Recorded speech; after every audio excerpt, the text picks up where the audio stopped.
అరే గణేషు అన్న జర్ర గిడ బియోడు పెద్ద ఉంటే మంచి కట్టిస్తుంటే రా అవునన్నా గణేష్ ఇది ఏం పేర్రా? డీజే టిల్లు అన్న. అరే టిల్లరా ఫోన్ చేస్తున్నాడు.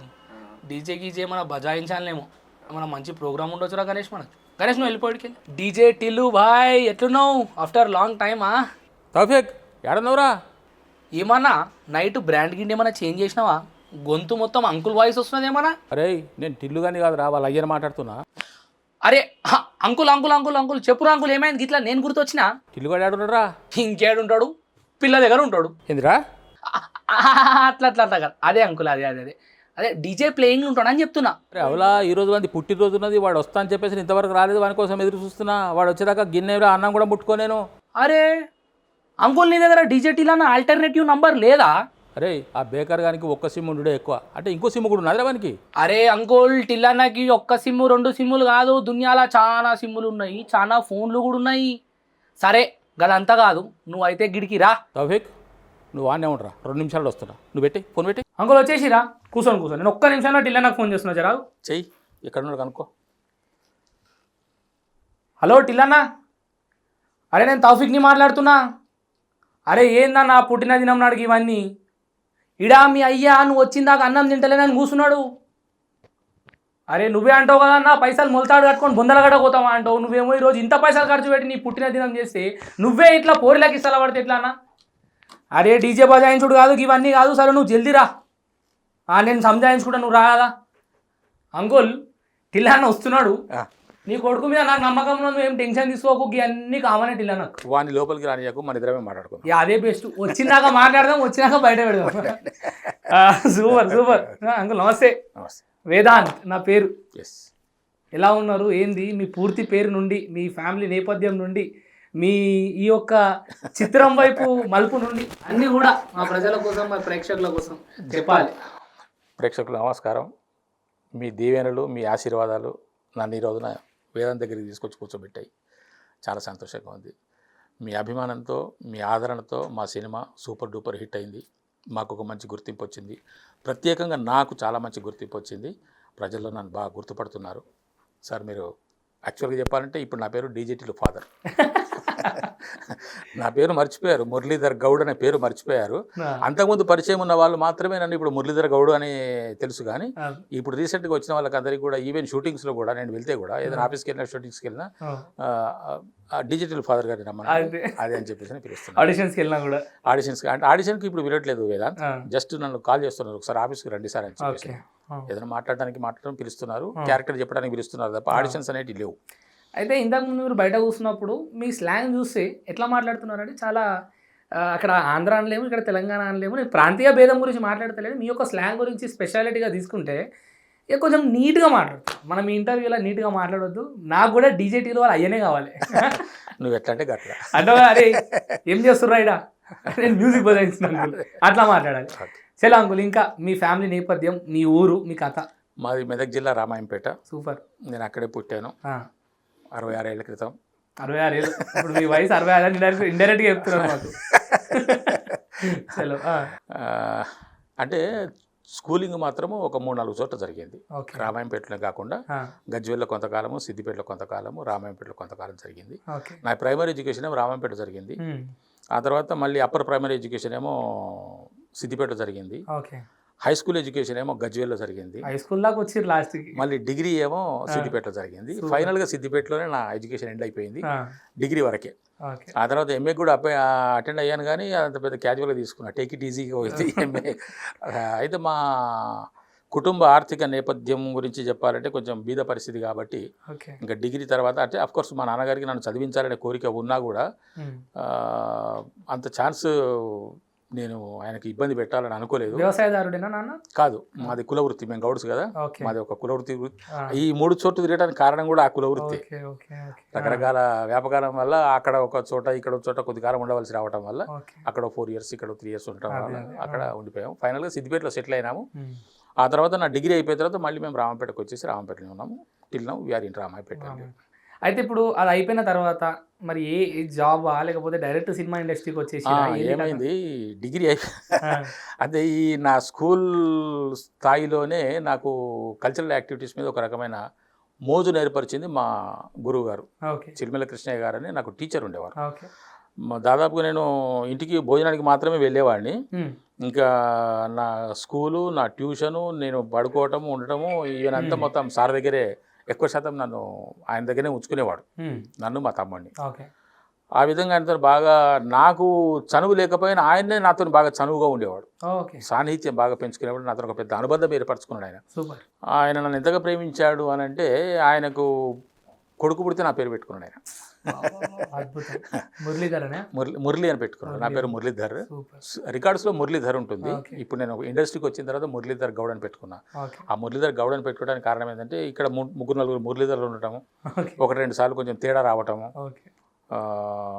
అతన్ని కాల్ చేయాల్సింది నన్ను కాల్ చేయడము, నాకు చెప్పాల్సింది ఇంకొకటి చెప్పడం, ఇవి జరగడం మురళీధర్ గౌడ్ అని పెట్టేసుకున్నా. ఇప్పుడు నేను నోన్ ఐస్ మురళీధర్ గౌడ్, లేకుంటే గౌడ్ సాబ్ అంటారు, లేకుంటే మురళీ గౌడ్ గారు అంటారు, గౌడ్ సాబ్ అంటారు. అయితే స్కూల్ ఎడ్యుకేషన్లో ఉన్నప్పుడే మా సార్ నా చేత ఒక 2-3 సార్లు వేషాలు వేయించారు. ఆయన ద్వారానే నేను మొట్టమొదటిసారి మేకప్ వేసుకోవడం జరిగింది. ఆ మేకప్ వేసుకోవడమే అమ్మవారి అనుగ్రహం నా మీద ఉంది. అద్భుతమైనటువంటి పర్ఫార్మెన్స్ చేశాను. నాకు ఊహ తెలియని వయసులో ఏం చేశానో నాకు తెలియదు, కానీ ట్రెమండస్ రియాక్షన్ ఫ్రమ్ ఆడియన్స్. చాలా అప్లాస్ వచ్చింది, బ్రహ్మాండమైనటువంటి ప్రశంసలు.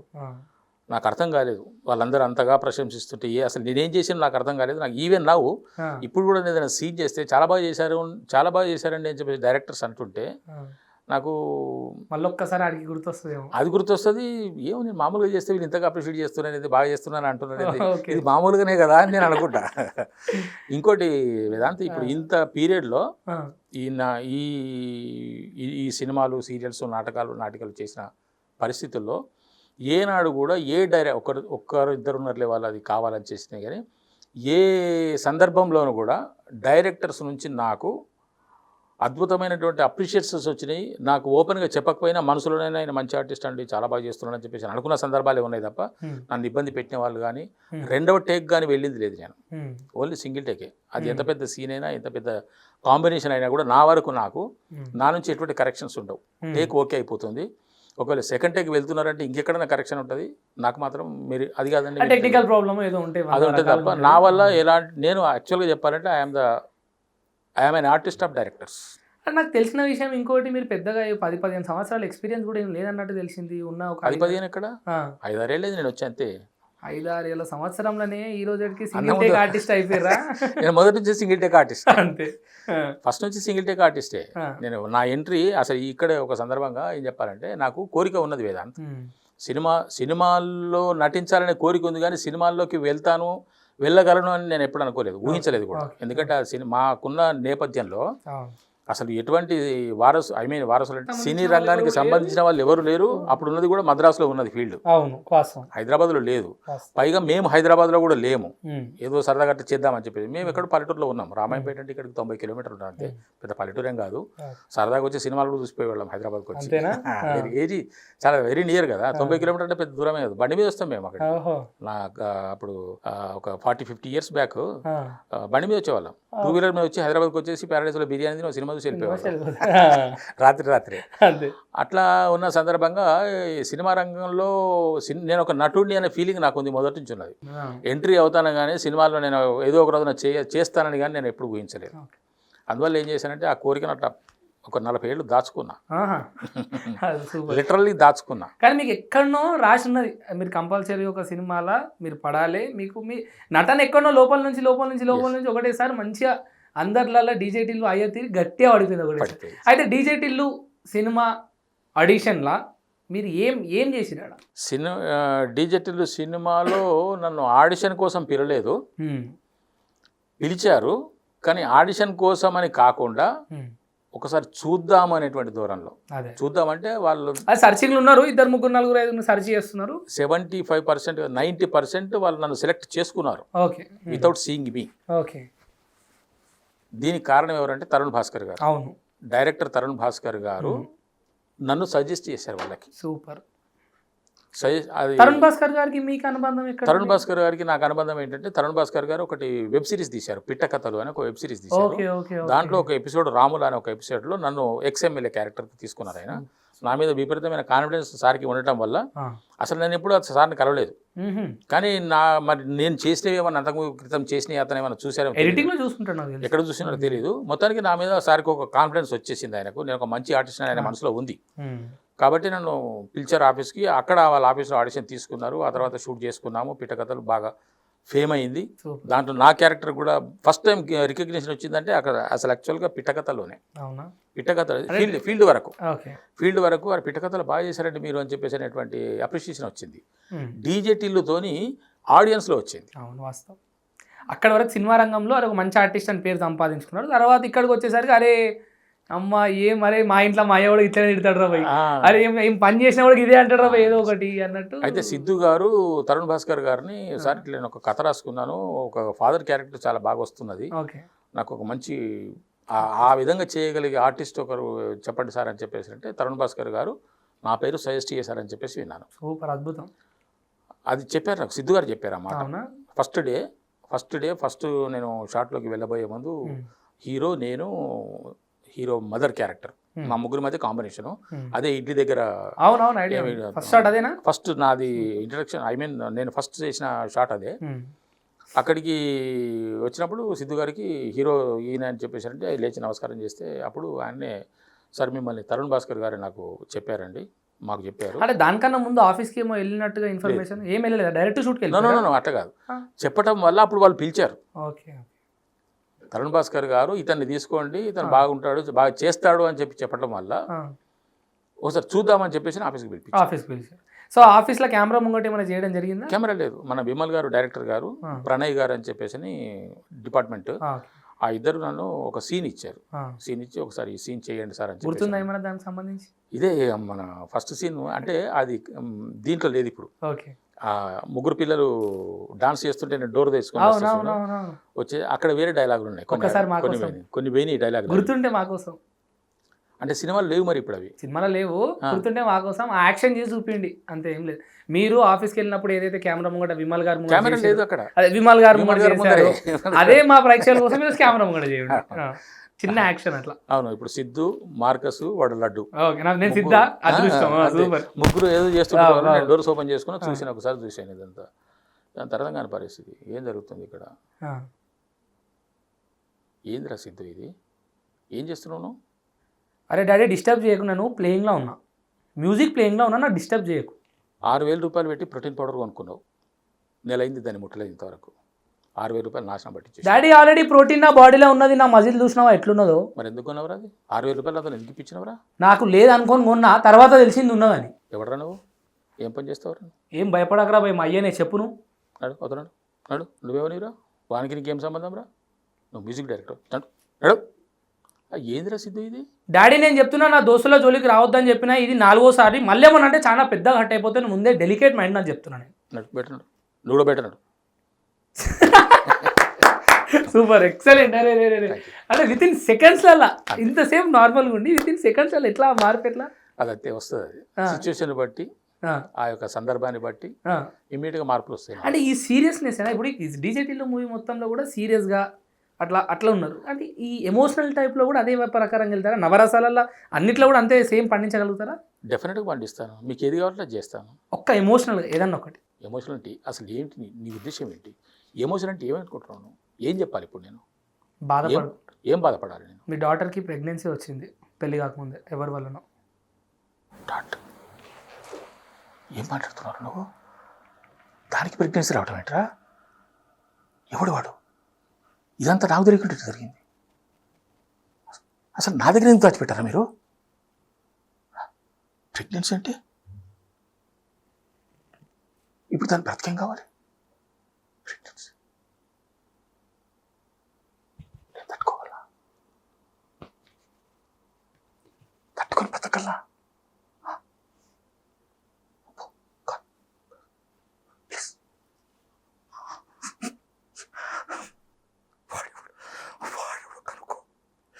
వాడెవడో కనుక్కో, వాడికి ఇచ్చి పెళ్లి చేద్దాం, దాని బ్రతుకు నిలబెడదాం. చచ్చిపోతుందిరా, అది పరువు పోతుందిరా, మనం బ్రతకలేంరా, చచ్చిపోతాం. ఎవడైనా సరే వాడిని విడిచిపెట్టేది లేదు, చంపి పడేస్తా, వాణ్ణి ముక్కలు ముక్కలుగా నరికేస్తా. నేను భరించలేను, తట్టుకోలేను. దేన్నైనా తట్టుకుంటా, నా పరువు పోతే మాత్రం బ్రతకలేను, తట్టుకోలేను, చంపి పడేస్తా. కూతురైనా సరే, ఎవడైనా సరే.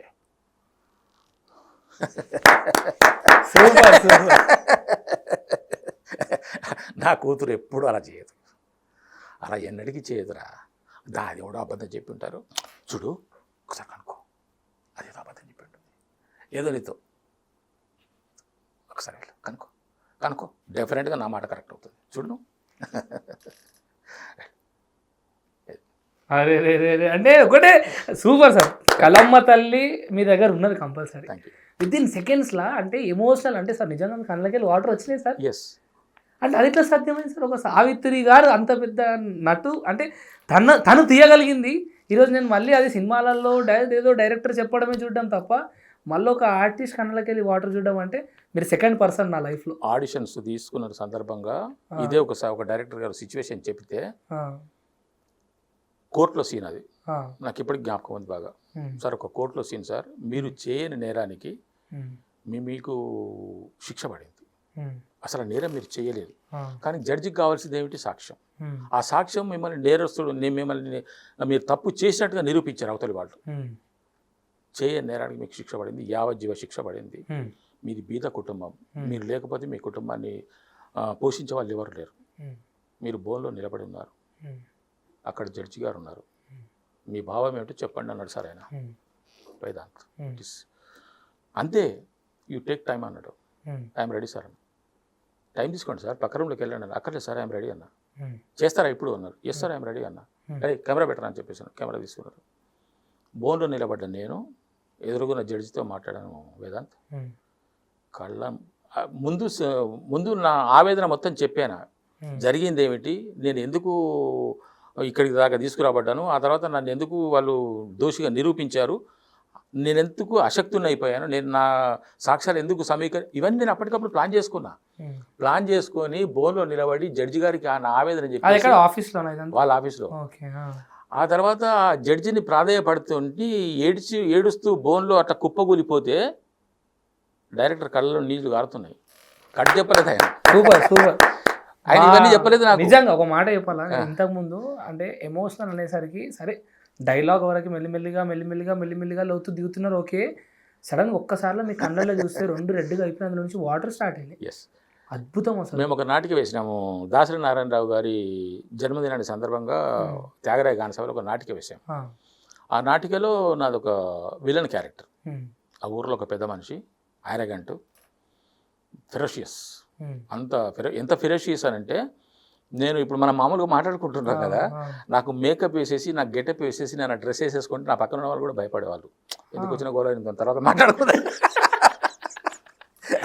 ఆ మీసాలు అవన్నీ పెడితే ఎందుకు నా మనవరాలు నా దగ్గరికి రాలేదు.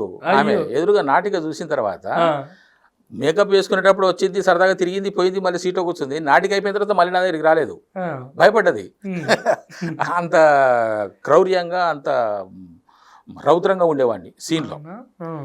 ఇవన్నీ చూసిన తర్వాత కోడి రామకృష్ణ గారు ఎంత బాగా అప్రిషియేట్ చేశారు, ఏం ప్రశంసలు అంటే అనేవి.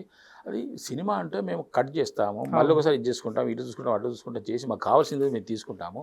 దానికి ఎన్నో తతంగాలు జరుగుతాయి, ఒక దినమంతా చేసుకుంటాం మేము. మీరేంటి గౌడ్ గారు, నిమిషాల్లో క్షణాల్లో మారిపోయారు మీరు మనుషులు. అప్పుడే నవ్వుతున్నారు, అప్పుడే సీరియస్ అవుతున్నారు, అప్పుడే రకరకాలటువంటి హావభావాలు. వెరీ గ్లాడ్ అండి, ఐఎమ్ వెరీ గ్లాడ్ అన్నాడు. సార్ మీతో కొంచెం మాట్లాడాలి సార్ పర్సనల్గా అన్నాను. రండి మా ఇంటికి రండి అన్నాడు. సూపర్. ఆ తర్వాత ఒక 3-4 డేస్ తర్వాత ఆయన ఇంటికి వెళ్ళాను. వెళ్తే ఒక్క 1 అవర్ మాట్లాడండి వేదాంత్. ఒక్క 1 అవర్ మాట్లాడారు. నాకు ఎంత మంచి ఎంకరేజింగ్ వర్డ్స్ చెప్పారు ఆయన అంటే, అసలు అతనికి నాకు ఎంతో 100 సినిమాల దర్శకుడు సార్. అసలు ఆయన ముందు నేను గోడితో సమానం. ఇంటికి పిలవడం అంటేనే పెద్ద 1 అవర్ మాట్లాడారు ఆయన ఆఫీస్లో. ఎవరు లేరు, మన ఇద్దరమే, ఆయన నేను ఇద్దరమే. సార్ అక్కడ కూర్చున్నాను, నేను ఇక్కడ కూర్చున్నాను. మీరు పెద్ద బ్యానర్లో పెద్ద డైరెక్టర్ చేతిలో పడాలి, మీరు అద్భుతమైనటువంటి అవకాశాలు మీకు వస్తాయి, మీలో మంచి నటుడు ఉన్నాడు, నిరాశ పడకండి. దీనికి పేషెన్సీ అవసరం. మీరు ఎంత ఓపికతో ఉంటే అది మీకు పెట్టుబడి. మీరు దాన్ని బాగా అబ్జర్వ్ చేయండి. పెద్ద ప్రొడ్యూసర్ను, ఒక పెద్ద డైరెక్టర్ని, పెద్ద బ్యానర్ని ఎన్నుకోండి. మంచి క్యారెక్టర్ మీకు పడితే మీకు ఇంకా మంచి భవిష్యత్తు ఉంటుంది అని చెప్పేసి అని ఆశీర్వదించి పంపించాడు ఆయన. సూపర్ అసలు నిజంగా. ఆ రోజున నాకు ఎంత ఉత్తేజం, ఎంత బిఫోర్ డీజేటీలో ఆఫ్టర్ డీజేటీలో? ఇది అప్పుడే ఎంటర్ అయిన కొత్తలో, ఏ సినిమాల్లోకి ఎంటర్ అయిన కొత్తలో. బిఫోర్ డీజేటీలో ఆయన ఆశీర్వాదాలు ఇది దాకా తీసుకొచ్చింది మిమ్మల్ని, అదైతే కంపల్సరీగా. చాలా మంది ఆశీర్వాదాలు ఉన్నాయి వేదాంత్. సూపర్. ఏ డైరెక్టర్ గారు అయినా సరే, నేను సీరియల్స్ చేస్తున్న సందర్భంగా కానీ ఈవెన్ ఇప్పుడు సినిమాల్లో కూడా ఎప్పుడు నా సీన్ అయిపోయింది అని అంటే కట్ చెప్పిన తర్వాత వాళ్ళు అటు ఇటు చూసుకుంటే ఒకసారి నన్ను చూస్తారు ఇట్లా, ఎందుకట్లా? అరే ఇంత బాగా చేస్తుండేది నేను అని చెప్పేసి. ఆర్టిస్టులు కదా, వేరే ఆర్టిస్టులా? నో మన డైరెక్టర్ గారే. డైరెక్టర్ గారు వాళ్ళు ఓపెన్ కారు కదా, డైరెక్టర్స్ ఓపెన్ కారు, మనసులో ఉంచుకుంటారు. వాళ్ళు అప్రిషియేట్ చేయరు కదా, చేయరు. కెమెరామెన్ కానీ డైరెక్టర్ గారు కానీ చాలా తక్కువ సందర్భాల్లో ముఖాముఖిగా వాళ్ళు ప్రస్తుతించడం జరుగుతుంది. అయితే ఇప్పుడు ఈ డీజేటీలు షూటింగ్ల మధ్యలో ఎప్పుడన్నా సిద్ధు గారు మీకు అంటే నేను అనుకున్న పర్సన్ దొరికిరు నాకు అని ఎప్పుడన్నా అన్న సందర్భాలు ఉన్నాయా? ఆయన మనసులో అనుకున్నాడేమో తెలియదు కానీ ఎప్పుడు లేదు. అసలు సిద్ధు గారికి నాకు కనెక్షన్ కూడా, మా ఇంటరాక్షన్ కూడా సీన్లోనే తప్ప కట్ చెప్పిన తర్వాత ఆయన అటు నేను ఇటు. అంతేనా? నిజంగా అసలు మాట్లాడలేదు? ఎప్పుడు లేదు. అయ్యో, సినిమాలో చూస్తే వీళ్ళిద్దరు ఎంత క్లోజ్ ఉంటారో ఆఫ్ స్క్రీన్లో కూడా అనిపిస్తుంది వాస్తవానికి. ఎప్పుడు లేదు. సినిమా అయిపోయేంత వరకు మేము చాలాసార్లు కలుసుకున్నాము.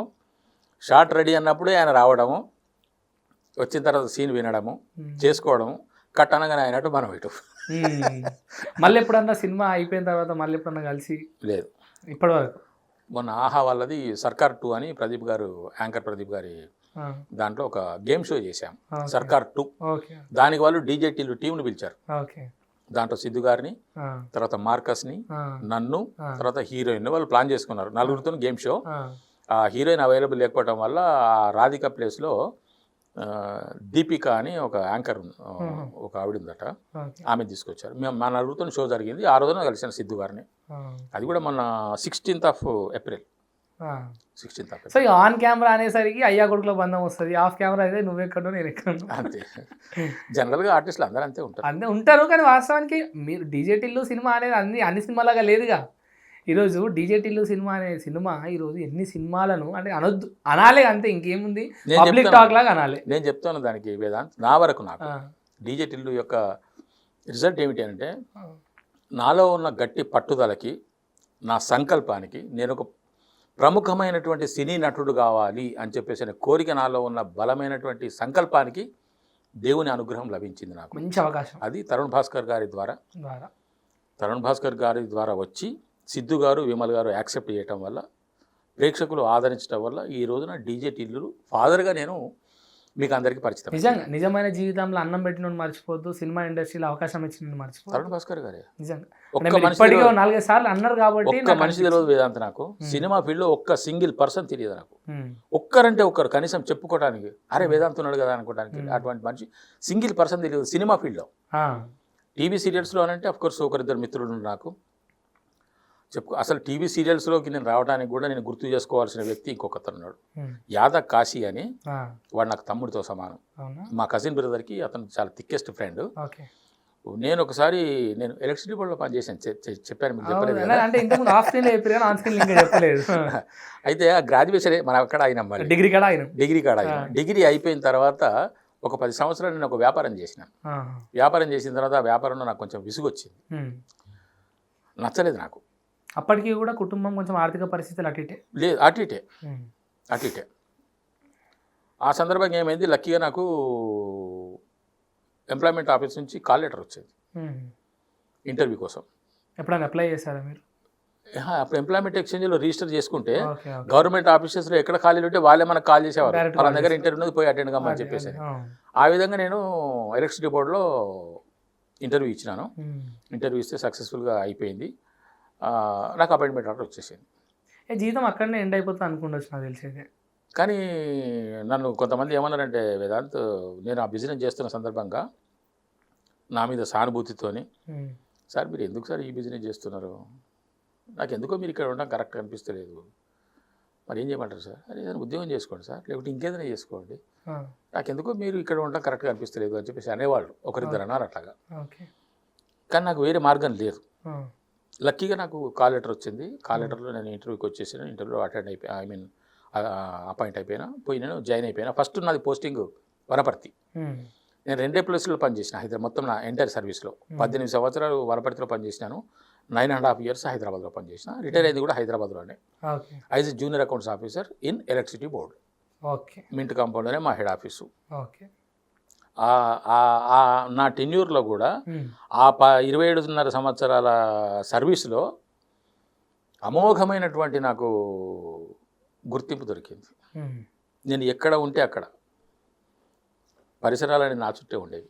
ఒక కళాకారుడు నిజంగా అట్లనే ఉంటుంది తెలుసా? ఏందేమో అంటే ఈవెన్ వర్క్ వేదాంత నేను చెప్పేది. Okay, okay. ఇప్పుడు ఇక్కడనేమో మనకు సినిమాల్లో అవకాశాలు, అవును. అక్కడనేమో వర్క్.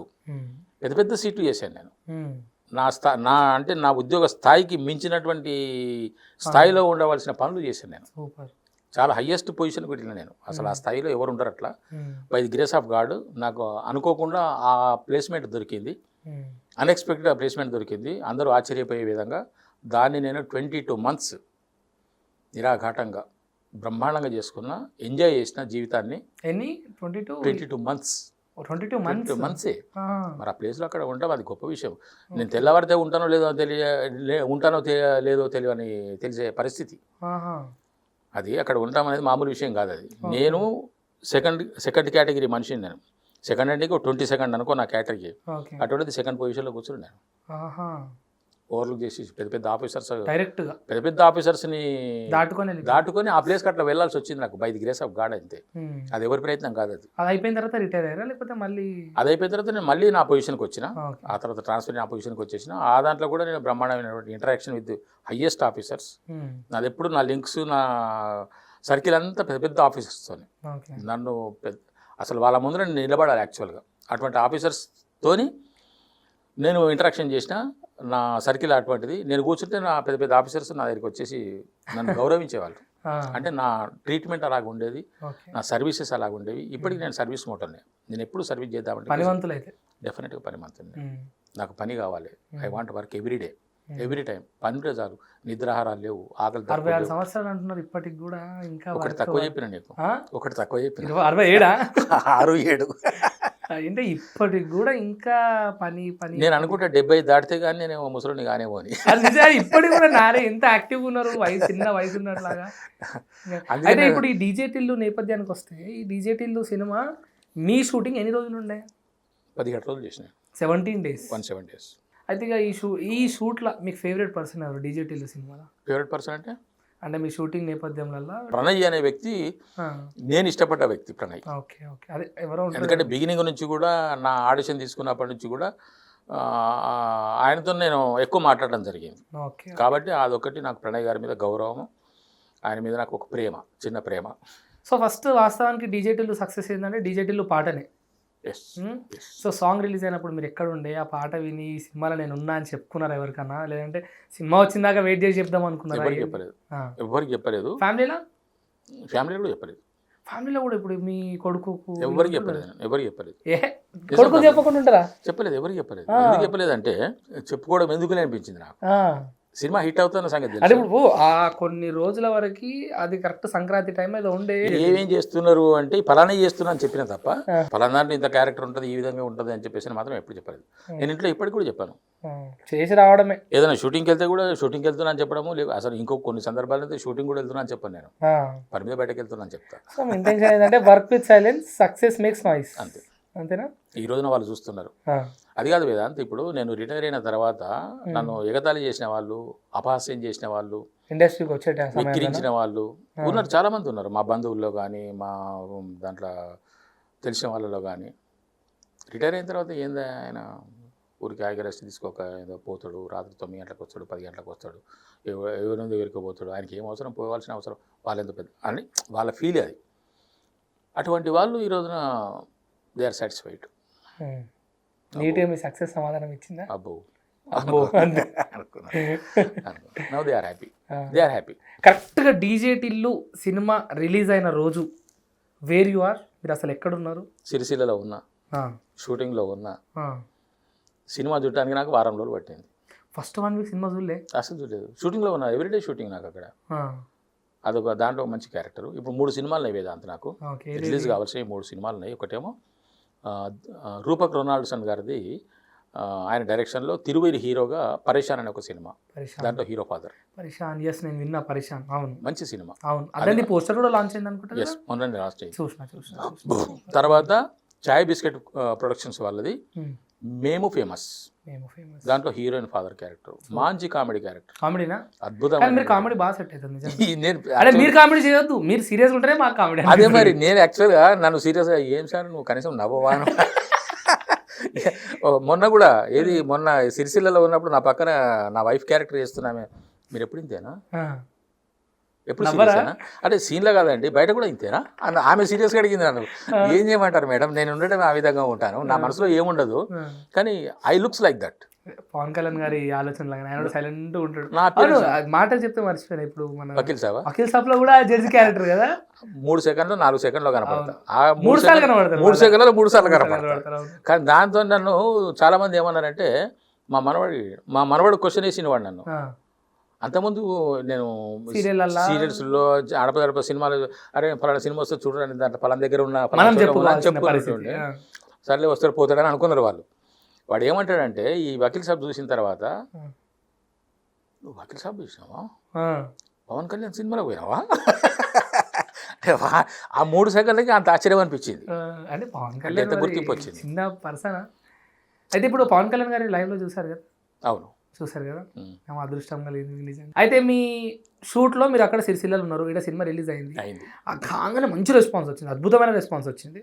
రెస్పాన్స్ వచ్చి మీకు ఫోన్లు వచ్చినాయా, అరే డాడీ అని చెప్పి మీ సేమ్ డే పొద్దున మార్నింగ్ షో అయ్యింది, నాకు 4 గంటలకు కాల్ చేసాడు ఒక ఆయన, ఇమ్మీడియట్గా మీ ఇంటర్వ్యూ కావాలి సార్ నాకు అని చెప్పేసి. నైట్ 4 గంటలకు? నో సాయంకాలం 4 గంటలకు. మధ్యాహ్నం మార్నింగ్ షోలో ఏదో చూసిండు ఆయన, 11 గంటలకు 12 గంటలకు చూశాడు. 4 గంటలకు సితార్ ఎంటర్టైన్మెంట్స్ ఆఫీస్కి వెళ్ళి నా నంబర్ తీసుకొని అదే ఆఫీస్ నుంచి కాల్ చేసిండు ఆయన.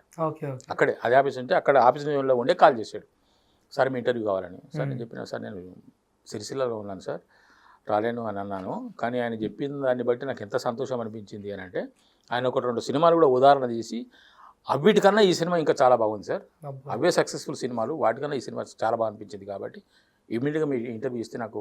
నిజంగా కూడా వాస్తవానికి ప్రతి సీన్కి నవ్వు. అంటే జాతిరత్నాలతో పోల్చుకోవచ్చు సినిమా. జాతిరత్నాలు టైంలో కూడా అట్లనే హిట్ అయింది. జాతిరత్నాలు అది చిన్న బడ్జెట్ సినిమా, ఎక్స్పెక్టేషన్స్ లేని సినిమా, ఒకటేసారి ప్రజలందరూ కూడా ఆదరించి మంచి రెస్పాన్స్ని ఇచ్చారు. దాని తర్వాత మళ్ళీ డీజేటీలోకి ఇచ్చారు.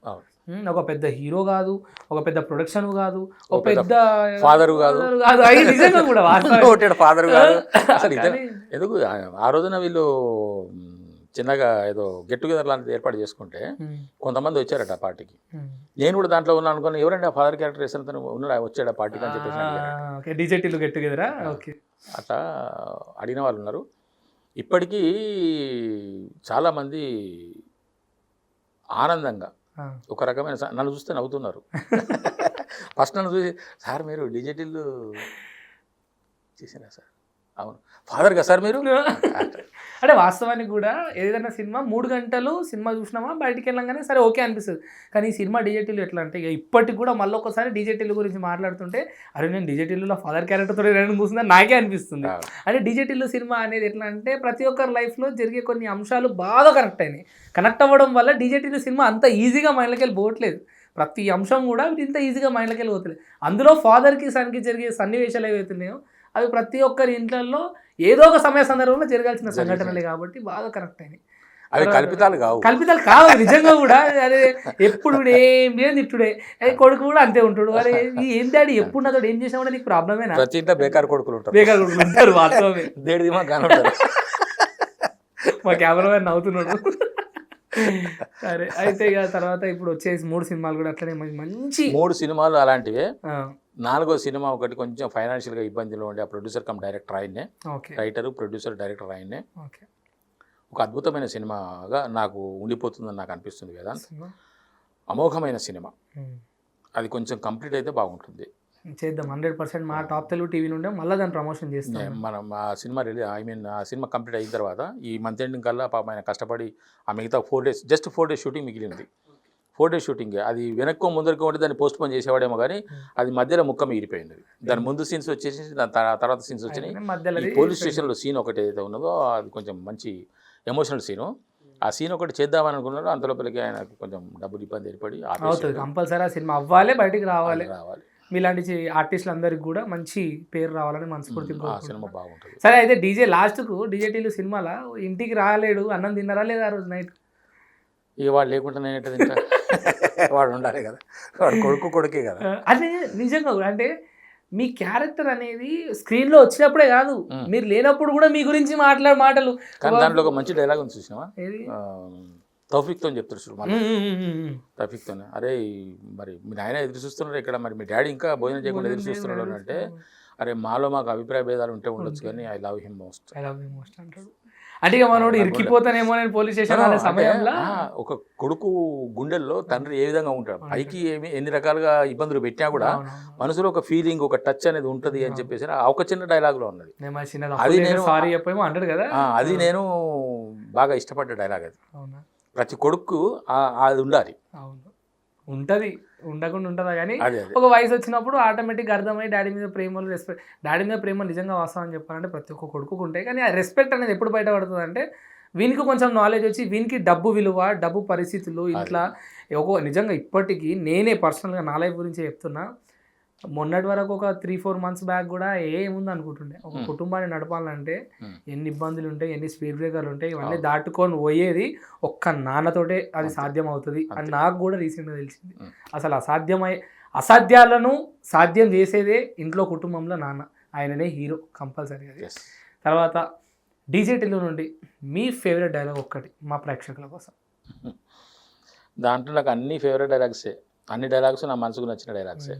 ఏమరా పాలన్నీ చేసుకున్నాడు ఏమరా అదంటే అది ఒక్కసారి అది మా కోసం. ఏంది అది, కాఫీలో చేసుకుని తాగలేదు పిచ్చి పని కాకపోతే, నువ్వు రాత్రి తగిన ఫ్యాట్ సంగతి ఏంది అంటే ఎల్లో తీసేస్తావా. తర్వాత ఇంకోటి లోపల మనడు టెడ్డీ బియర్ని పట్టుకొని చేస్తూ ఉంటే ఏమైనా కావాలని అడుగుతారు. ఒక తండ్రి అంటే మీకు అనిపించలేదా సినిమాలో మరి అది షూట్ చేసేటప్పుడు ఒక తండ్రితోటి అడుగుపిద్దామా వద్దా, అదేమన్నా క్వశ్చన్ మార్కులు ఉండేనా?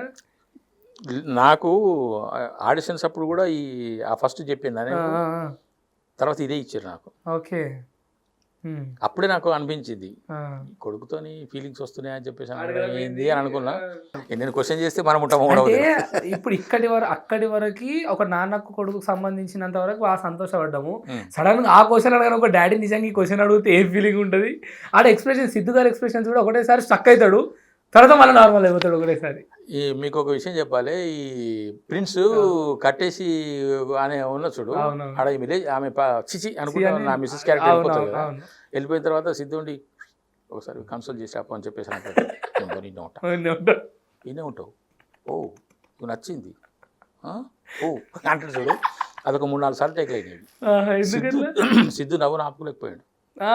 ఓకే, నేను ఇన్నే ఉంటా అన్నప్పుడు నవ్వుతుండే ఆయన. మీరు ఇప్పటికీ మళ్ళీ ఒకసారి ఆ సినిమా చూస్తే ఈయనే ఉంటావు, చెప్తుంటే నవ్వు వస్తుంది కదా, ఈయనే ఉంటావు ఓ ఆయన దగ్గర ఒక చిన్న నవ్వు వస్తుంది. అది 3వసారికో 4వసారికో కంట్రోల్ చేసుకొని చెప్పింది డైలాగ్. నవ్విండు, బాగా నవ్విండు. తర్వాత ప్రిన్స్ కూడా ఒక డైలాగ్, సిద్ధు గారు నేను చేస్తున్నప్పుడు నా డైలాగ్స్ నేను చెప్పినప్పుడల్లా ఆయన లోపల నవ్వుకునేవాడు, ఆపుకునేటోడు, నవ్వు బాగా కంట్రోల్ చేసుకునేవాడు. 1-2 సందర్భాల్లో ఒకసారి 2 సార్లు నవ్విండు పైకి, కానీ మిగతా సార్లు కంట్రోల్ చేసుకునేవాడు, నవ్వు ఆపుకునేవాడు. నా డైలాగ్ డెలివరీ ఆయనకు బాగా నచ్చింది. అద్భుతం. మన నిజంగా ఒక్క సినిమా అంటే సినిమా అనే 3 పదాల పిచ్చోళ్ళు మీరు యాక్చువల్గా చెప్పాలంటే. ఎక్కడైనా కూడా అంటే ఇంట్లో కుటుంబాలు అందరి గురించి చెప్తుంటే నాకు అనిపిస్తుంది నిజంగా 40 సంవత్సరాలు దాదాపుగా 40 సంవత్సరాలు నేను నా కోరికను ఆపుకున్నా. వేదాంత్ ఉండేనా కోరిక ఉండేనా? డెఫినెట్గా ఉంటే నేను వయసు అయిపోతున్న కొద్దీ అని నేను ఈ వయసు అయిపోతుంది అనుకుంటలే. నేను వయసు పెరుగుతుంటే ఆయుష్ తరుగుతుంది, దినాలు దగ్గరికి వస్తున్నాయి అని చెప్పేసి నేను దాన్ని ఏ విధంగా మార్చుకున్నా తెలుసా? నాకు వయసు పెరుగుతుంటే నేను సినిమా రంగానికి దగ్గర అవుతున్నా, దగ్గర దగ్గర అవుతున్నా అని చెప్పేసి అనుకున్నా. అనుకున్నాను ఆ, నిజంగా. ఇప్పటికీ నేను అనుకుంటున్నా ఆ. నేను నేను చేయవలసిన క్యారెక్టర్స్ ఇంకా ఉన్నాయి, ఉమ్. ఆ క్యారెక్టర్స్ నా కోసమే ఉన్నాయి, ఉమ్. ఆ క్యారెక్టర్స్ నాకు వస్తాయి అనేటువంటి నమ్మకం నాకున్నది. నేను కూడా నేను మనస్ఫూర్తిగా నేను కోరుకుంటున్నా. ఎన్నో సినిమాలు ఏదో చేసేయాలి ఏం లేదు. పాపులారిటీ కోసం నేను అడగటం లేదు వేదాంత్. కళాని పాపులారిటీ కాదు, క్యారెక్టర్. అదే. అబ్బా ఏం చేశాడు రా, ఇతను రా ఆర్టిస్ట్ అని అనిపించుకోవాలని నా కోరిక. అయితే స్వీయ లోపం లేరు కూడా పెద్ద విద్య. నా లోపాలు ఏంటో నాకు తెలుసు. నా లోపాలు ఏమిటి అని అంటే నాకు కొంచెం అభిమానం ఎక్కువ, ఉమ్. అడుక్కోవటాలు, చీటికి మాటికి వెళ్ళడం. ఒక్కసారి వెళ్తా ఒక ఆఫీస్కి వెళ్ళి అడుగుతాము. ఇక మళ్ళీ కొంతమంది ఏంటంటే 2 సార్లు 3 సార్లు వాళ్ళతో టచ్లో ఉంటాము. నిజానికి చెప్పాలంటే నా దగ్గర అసలు నా దగ్గర నంబర్లే తక్కువ, కాంటాక్ట్ నంబర్లే తక్కువ. నేను అప్రోచ్ అయ్యేది కూడా చాలా తక్కువ. అప్రోచ్ అయ్యేదే తక్కువ అయినప్పుడు నాకు వేషాలు ఎక్కడి నుంచి వస్తాయి? అంతే. దైవవశాత్తు వస్తాయి నాకు. అవును. I'm in that confidence. దైవవశాత్తు నాకు కాల్స్ వస్తాయి, నాకు క్యారెక్టర్స్ వస్తాయి, నా కోసం కొన్ని క్యారెక్టర్స్ ఉంటాయి. నేను ఎన్నో సినిమాలు చేయాలనే ఆశ కూడా నాకు లేదు.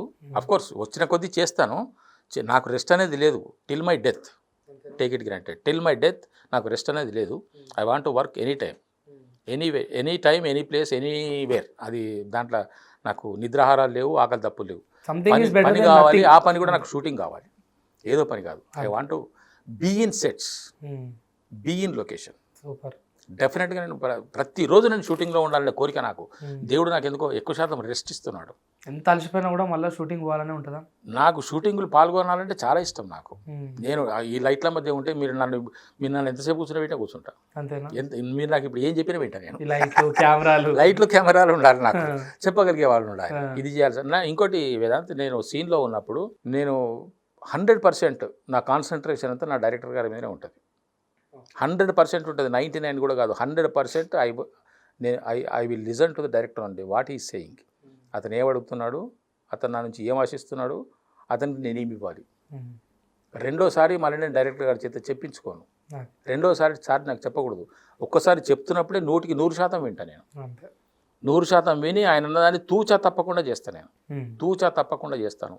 అందుకే నాకు సెకండ్ టేక్ ఉండదు. సూపర్. నేను కూడా ఇప్పుడు నేను దర్శకులు నటుండేనే నేను చెప్తాను. కొంతమంది దర్శకుల మనసులో కూడా ఆ విధంగా ఉంటుంది.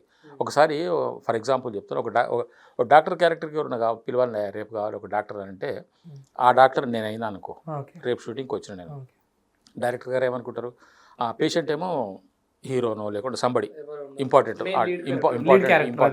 క్యారెక్టరు, ఇంపార్టెంట్ ఆర్టిస్టు అక్కడ ఉంటాడు.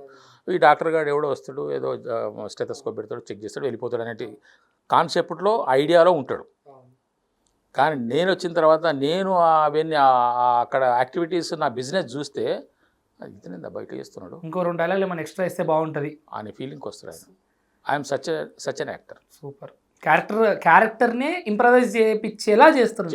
సూపర్. ఏ క్యారెక్టర్ అయితే సార్ ఇస్తారో, ఏ క్యారెక్టర్ అయితే ఒక డైరెక్టర్ గారు అనుకుంటారో, దానికి నేను అద్భుతమైనటువంటి కలరింగ్ ఇస్తాను, బాగా చేశాడండి అని అనుకుంటాడు తప్ప వీడెక్కడ, అది లేనే లేదు నా దగ్గర.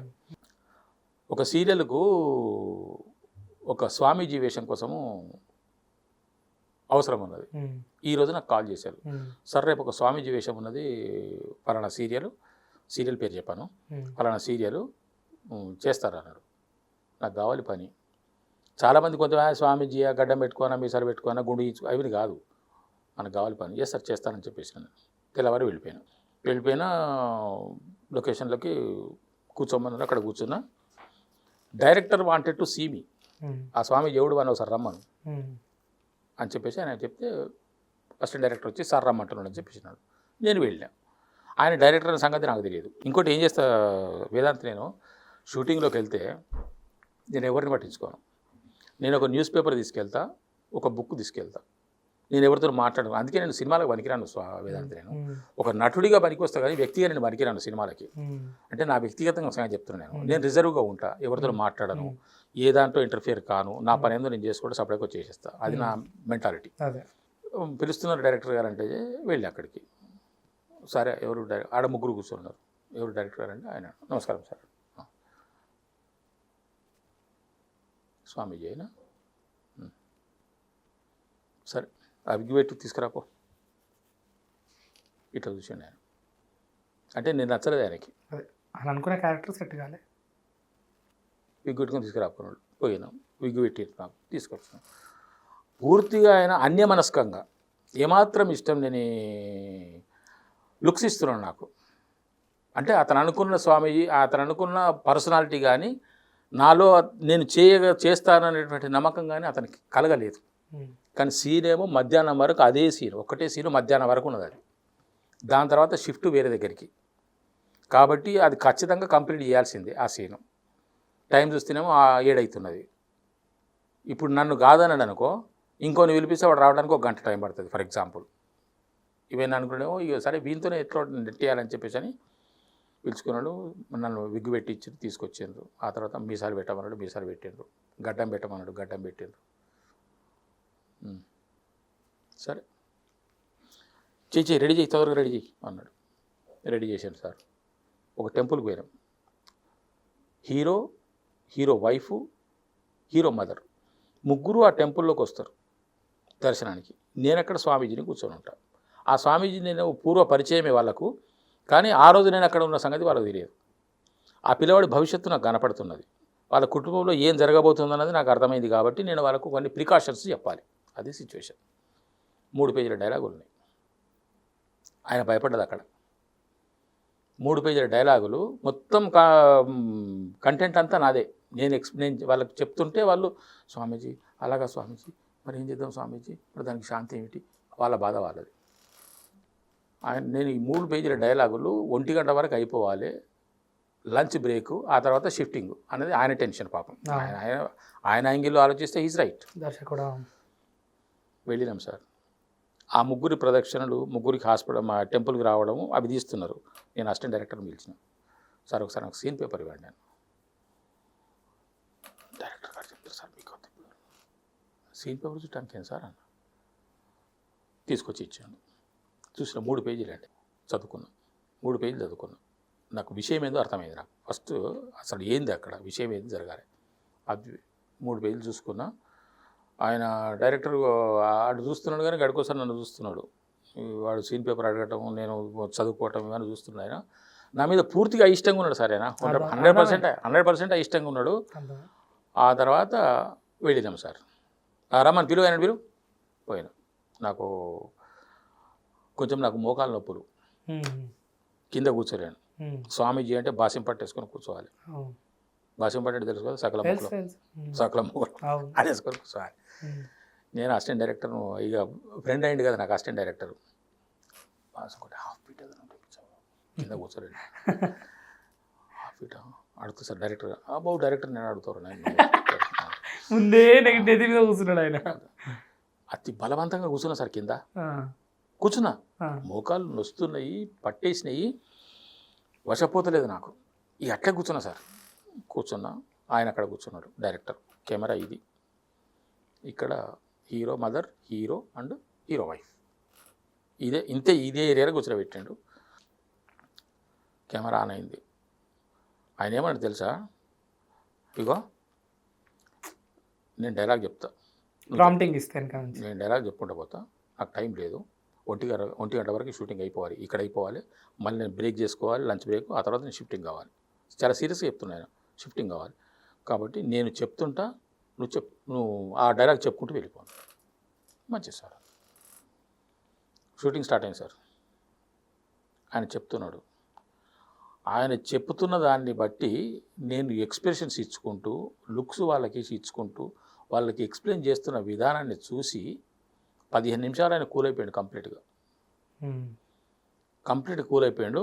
11:30కు మొత్తం అక్కడ సీన్ అయిపోయింది సార్. 11:30కి అయిపోయింది. 1.5 hour బిఫోర్. ఓకే.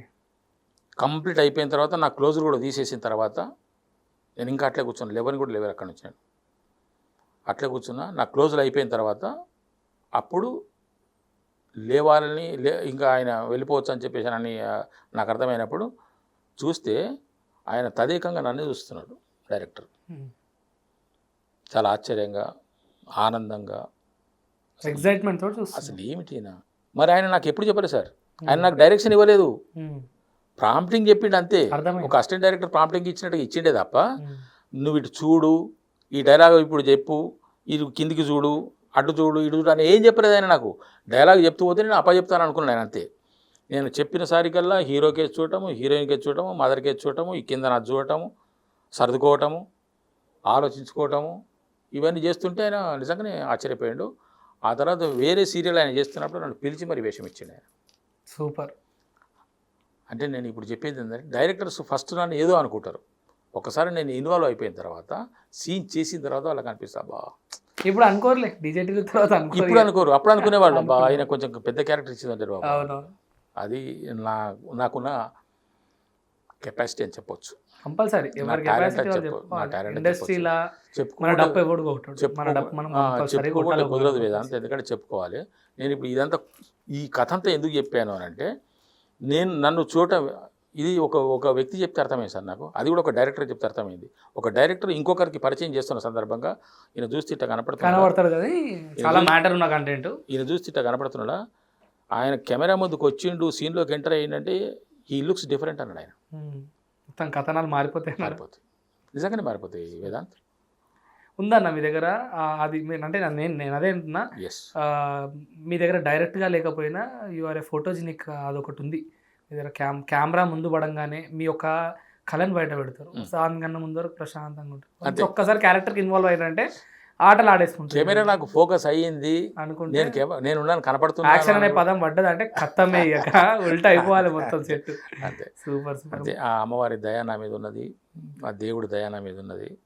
ఈ షార్ట్ పీరియడ్లో నాకు ఇంతటి గుర్తింపు రావడం అనేది ఒక అద్భుతమైనటువంటి విషయమే వేదాంత్.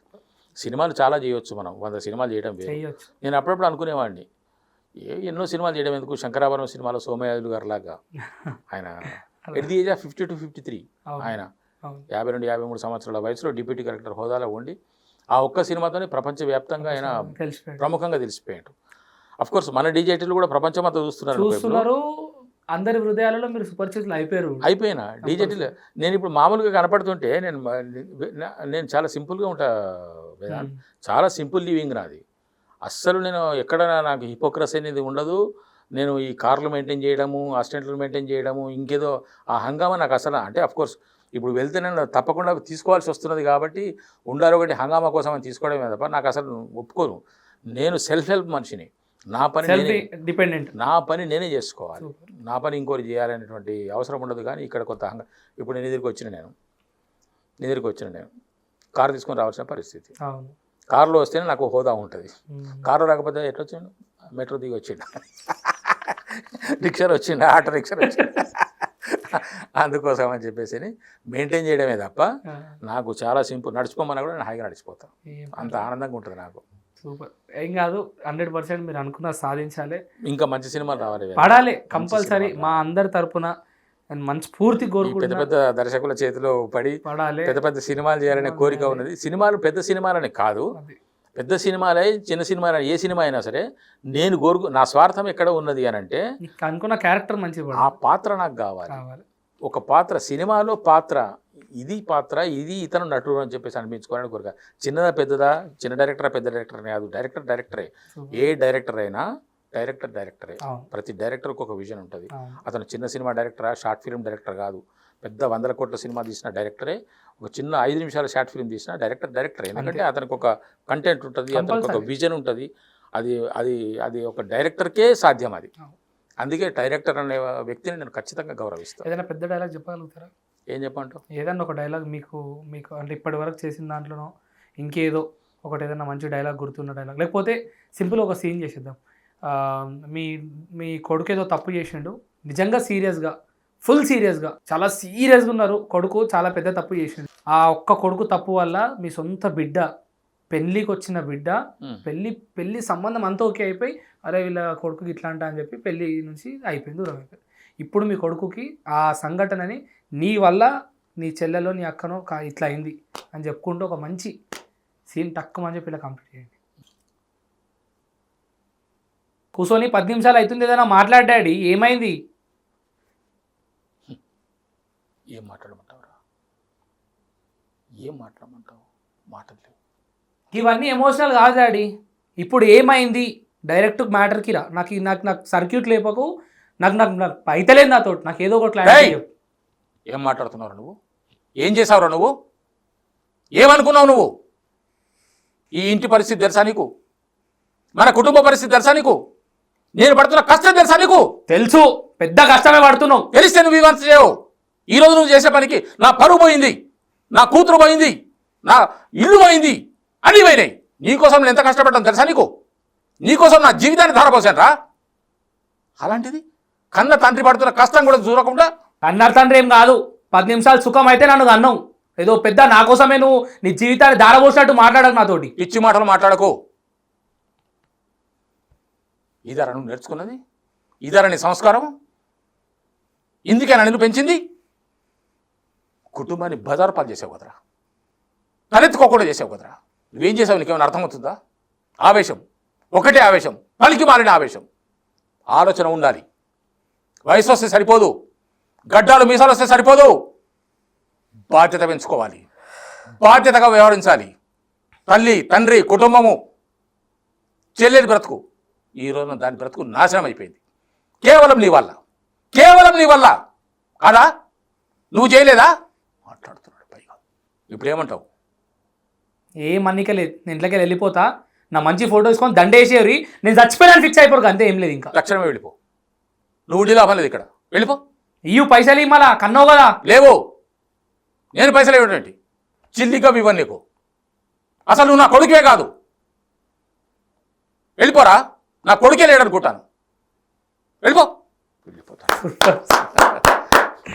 సో ఈ సీన్ ఎందుకు చేసినా అంటే సింపుల్గా అందరూ ప్రేక్షకులకు చెప్తున్నా, నిన్న ఎగ్జాక్ట్గా నిన్న మా ఇంటి పక్కన జరిగిన సేమ్ సీన్ ఇదే. కొడుకు ఇన్వాల్వ్ అయిపోయినా ప్రతి ఒక్క కొడుకు వాళ్ళ తండ్రిని నోటికి వచ్చినట్టు మాట్లాడతారు. కానీ ఇంటర్వ్యూలోనే దానికన్నా ముందు నేను చెప్పిన విషయం ఏంటంటే, ఒక్కసారి మీకు వయసు వచ్చిందనుకో ఆ రోజు మాత్రమే అర్థమవుతుంది మీ తండ్రి పాత్ర. మీ ఇంట్లో ఒక 4 ఉంటే మీ తండ్రి పాత్ర ఎంత ముఖ్యమైందో. ఒక్కరోజు పొద్దున్న లేచి పొద్దంతా పనిచేసి నైట్కి వచ్చి ఆ పొద్దంతా పనిచేసిన పైసలన్నీ అలా కొడుకుల కోసం అని తెలిసి కూడా స్వార్థం లేకుండా పనిచేసేదే తండ్రి. అదొక్కసారి ప్రతి ఒక్క కొడుకు, ప్రతి ఒక్క బిడ్డ మనం ఒక స్టెప్ వేస్తున్నామంటే దానికి 100% తండ్రిని తల్లిని దృష్టిలో పెట్టుకొని స్టెప్ వేయండి. ప్రేమ అంటూ అది అన్ని విషయాలకే చెప్తున్నా. దయచేసి తండ్రి విలువ తెలిసేంత వరకు ఆగకండి, ముందే తెలుసుకొని తండ్రిని గౌరవించండి. ఒక్కసారి ఈ ప్రాణం పోతే మళ్ళీ తిరిగి రాదు. ఈరోజు ఎంతోమంది తండ్రి లేక బాధపడుతున్న వాళ్ళు ఎంతోమంది ఉన్నారు. వాళ్ళకు ఒక్కసారి పోయి అడగండి, తండ్రి విలువ అంటే ఏందో చెప్తారు. Thank you uncle. నిజంగా వేదాంత చాలా బాగా చెప్పావు నువ్వు, చాలా బాగా చెప్పావు. ఒక మంచి మెసేజ్ ఇచ్చావు నువ్వు.